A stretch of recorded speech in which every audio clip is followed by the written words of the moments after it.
Hello there. I'm going to talk a little bit about organization today. I'm getting ready to do some things around the house.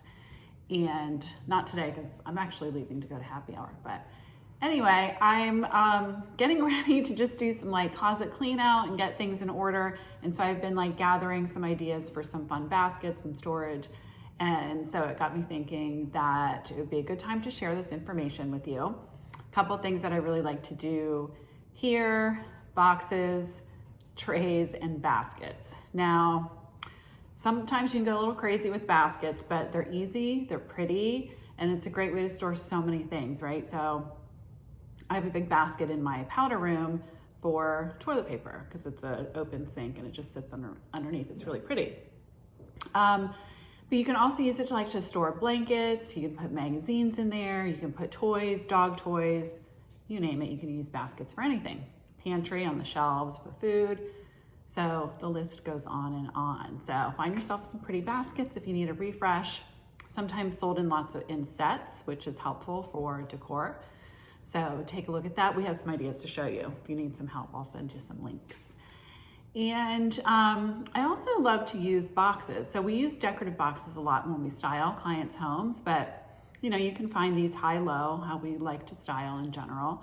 And they're great for hiding things like the remote control, the pens and pencils on a desk, or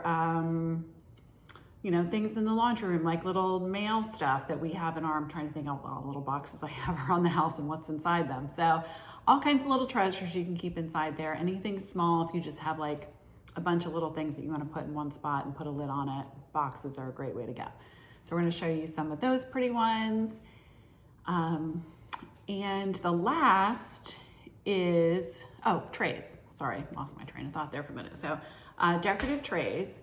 It's a great way to kind of organize items. So it just gives you kind of like that grounding spot to put a couple things on. So you often see this in our projects when we're styling on cocktail tables or countertops. I think we have some great examples of like a bar service where you can put some cocktails on. Actually, there's one right behind me here at my coffee bar. So my little coffee machine is on there and it's an espresso. It's really nice. It's yummy. So I just created a little vignette for that, and it just kind of, contains it all and makes it all look a little pretty. And so you can use it on a cocktail table, a kitchen counter, bathroom counter. Again, taking all those items and just kind of grouping them together just creates a more visually appealing way to organize things. So I hope that helps. We have some great products to share with you. Hopefully you love them as much as we do. And if you do, take a picture, send it to us, tell us how it looks. We'd love to hear from you. Have a great day.